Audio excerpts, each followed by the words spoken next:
Antes de começar, eu gostaria de deixar uma coisa bem clara.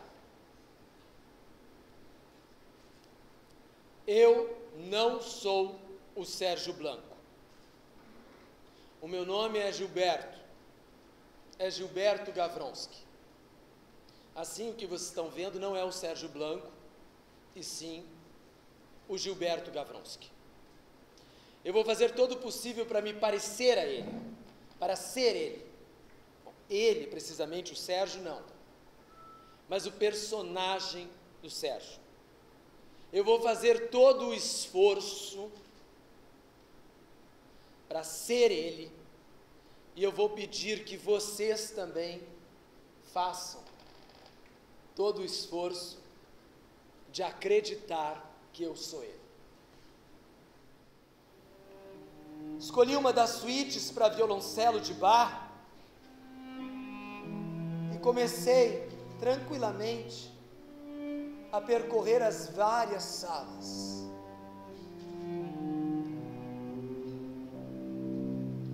Vários espaços imensos, repletos de répteis, peixes embalsamados,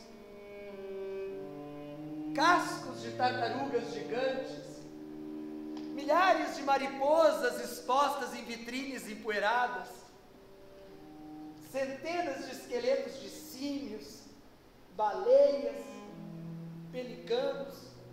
Fui percorrendo as salas até que finalmente eu cheguei na sala onde se encontrava o famoso esqueleto do mamute.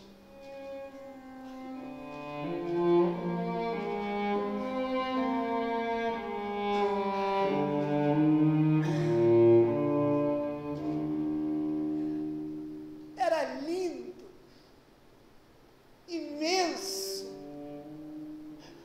uma centena de ossos elegantes que se erguia assim no meio da sala, como se fosse uma catedral pré-histórica. Era o mais antigo que havia encontrado nesse continente. Em determinado momento, sem que ninguém percebesse, eu me animei a tocá-lo. Os fêmures, as tíbias, as costelas.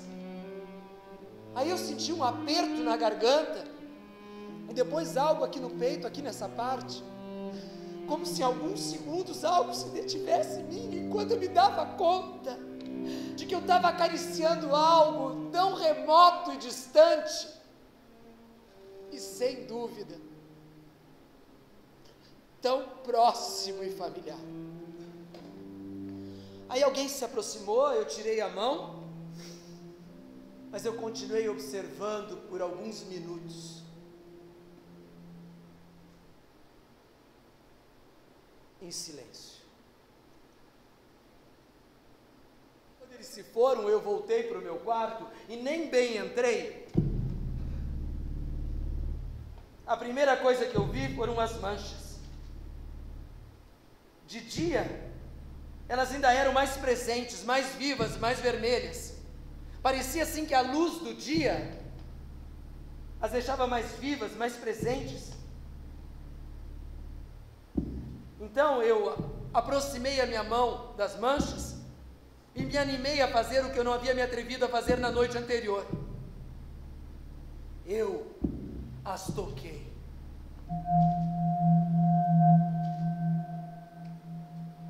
Eu queria me certificar que elas não estavam úmidas, que elas estavam secas. Era evidente que alguém havia tentado lavá-las, mas não havia conseguido desaparecer completamente. De repente, na parede, eu vi que também haviam manchas de sangue. A cor era um pouco mais tênue, mas também se tratava do mesmo tipo de mancha de sangue que alguém havia tentado fazer desaparecer sem conseguir.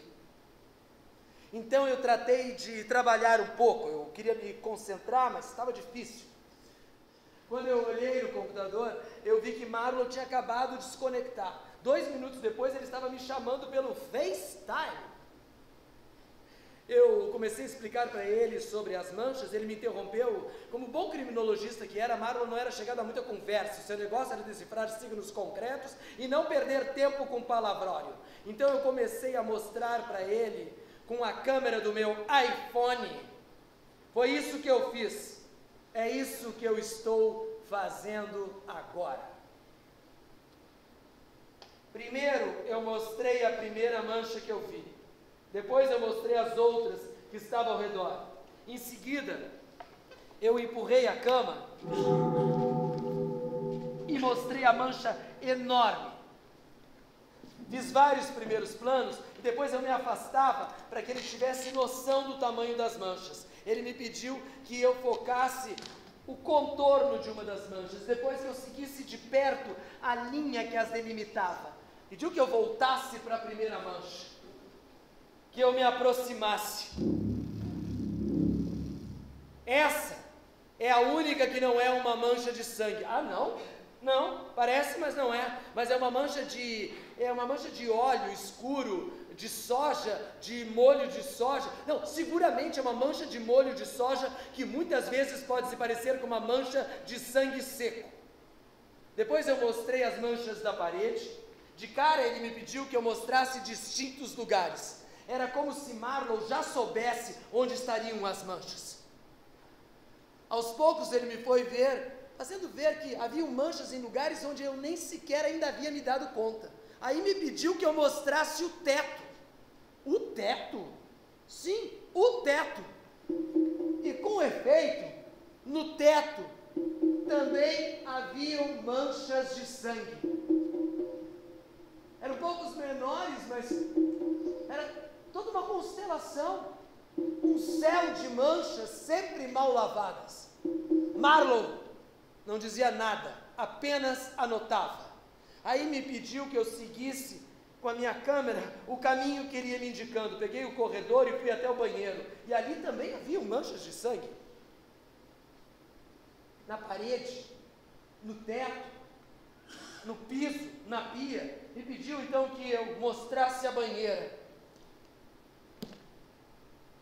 E ali aconteceu o mesmo. Também haviam manchas de sangue na banheira.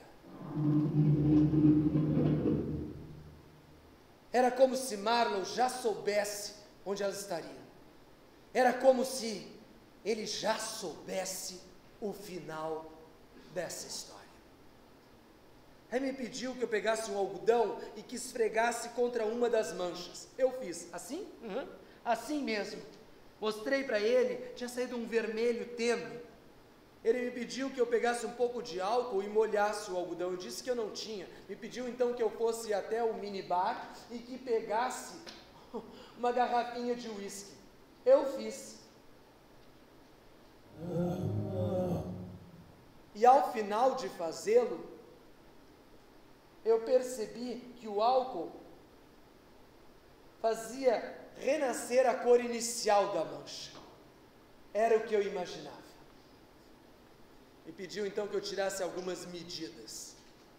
Ok. Que eu fosse medindo com os meus dedos certas distâncias.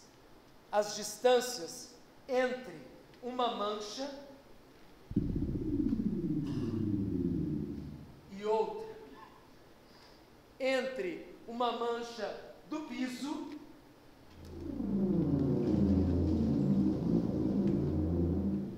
e da parede.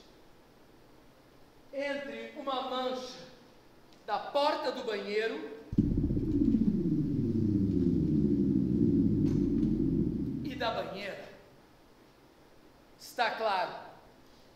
Está claríssimo. Aí aconteceu algo espantoso. Um crime, né? Não. Pior do que um crime. Na manhã seguinte, quando eu acordei, era sexta-feira. Era o dia da conferência, eu acordei bem cedo. Eu pensei em correr nos bosques de Tivoli para repassar o meu texto, mas eu pensei, se eu for para lá, o Igor vai me encontrar e é melhor não. Então eu resolvi correr na outra direção. Mas 10 minutos depois, eu estava no meio dos bosques de álamos. E 5 minutos depois, o Igor estava correndo do meu lado. Eu te disse que eu não queria transar, mas eu não quero transar, eu queria apenas acompanhar-te, tá bom, mas então vamos calado, sem dizer nenhuma palavra. Então nós começamos a correr os dois, com a mesma passada, com o mesmo ritmo. A única coisa que eu conseguia ouvir era a sua